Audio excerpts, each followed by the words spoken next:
Now that you've seen the outside, let's open it up. The first thing you notice is the interior of the gate is different. That's because we're doing something really special here.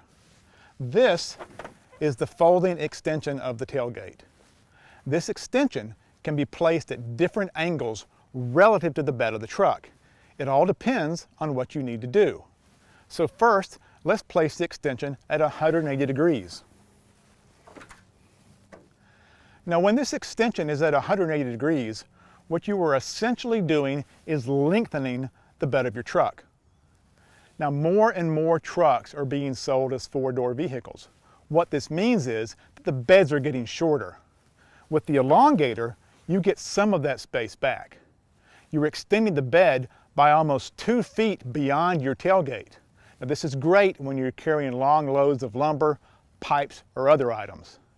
It's also safer because with a longer truck bed, the center of the load is more likely to be inside the truck and not hanging off.